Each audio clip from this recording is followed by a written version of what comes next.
Welcome back to another Starfield video on the channel, and in today's video we're going to be covering how to get your hands on the legendary rifle Despondent Assassin, which is a unique legendary rifle that you can acquire super early in any of your playthroughs. So without any further ado, let's dive right on in. To cut a long story short, this legendary rifle is definitely a weapon that you need to get your hands on early in Starfield, not only because it's actually incredibly easy to acquire, but more to the point that its built-in legendary effects can make that early to mid-game playthrough so much easier, and especially if you're running a more sneak-based build on your character. I've spent several hours testing out this weapon, and what I've discovered is that in most stealth-based opportunities, you can take down an enemy with one headshot and sometimes 1 to 2 body shots, and in some cases, depending on the resistance stats, sometimes up to 3 shots. At a glance, it pretty much bears a striking resemblance to the real-world equivalent of the VSS, a weapon that if you've played any kind of military shooter game will instantly know that this weapon can be incredibly deadly, especially in the hands of any stealth sniper build.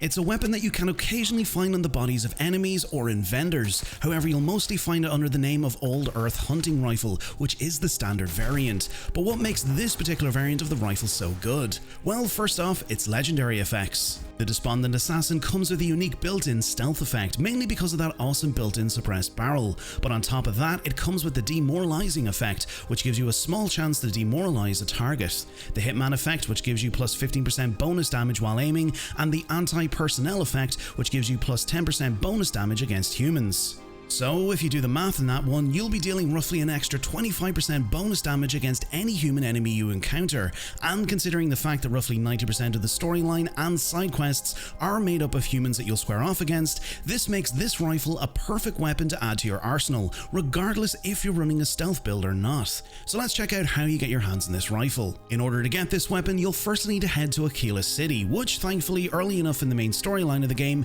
you'll be prompted to head here with Samco.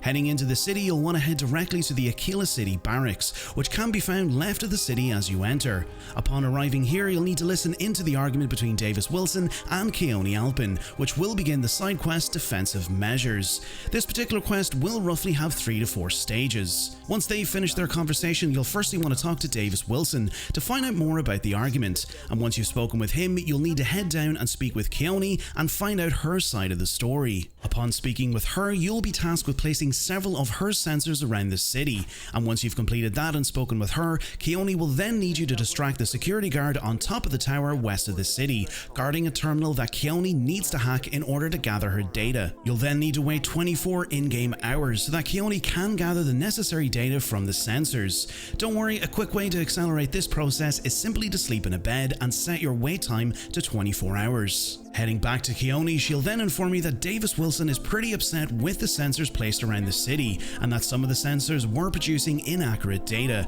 which will require you to speak with him regarding the issue. Heading back to Davis, he'll then task you with assisting him with an Astra patrol to see why the creatures outside the city have been acting so strange lately. Upon helping him with the patrol, he'll then task you to check the security logs in the Akila City barracks to find out who sanctioned the release of one of the security bots to mimic the Astra's behavior. Once you've made your way to the barracks and checked the security logs, you'll quickly discover that one of his security personnel, Bailey, sanctioned the robot, and from here you'll have a choice to either keep her activities a secret from Davis or divulge all of the info to Davis. Once you've spoken with him, you'll then need to wait another 24 hours to speak with Keone. Heading back to Keone, she'll then inform you that even though her relationship with Davis has begun to ease up and that they're back on speaking terms, she's still worried about him, and then will task you with speaking with him to see if he's okay. Upon speaking with Davis, he'll then inform you that he still believes that after the Astra attack, that there are larger variants of Astra outside the perimeter of the city, and that he needs to find out if it's actually true. You'll then be tasked with assisting him on another patrol, but don't worry, this will bring you to the final stage of the quest, where you'll then face off against an Astra mini-boss. Once you've helped Davis and made your way back to Keone, she'll then thank you for all of the help that you've given her with the project, and will eventually reward you with the Despondent Assassin.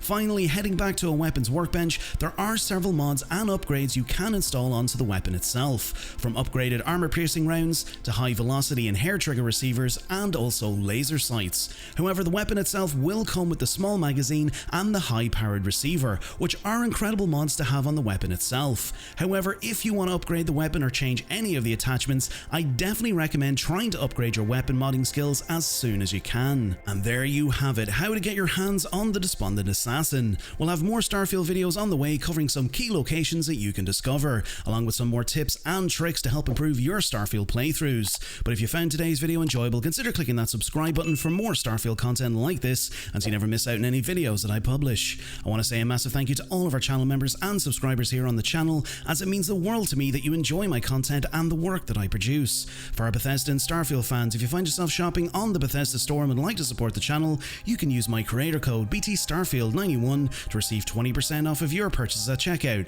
And if you'd like to support the channel in a more personal way, consider checking out my merch store, which has an array of t-shirts, mugs and other pineapple related merch, which I'll leave in a link in the description of this video. And lastly, to you, the viewer, the person who stumbled upon this video, thank you for being here. I hope you enjoyed. Until next time folks, thank you so much for checking out today's video. Stay safe out there in the galaxy, welcome to Vault 93, and I'll catch you all in the next video.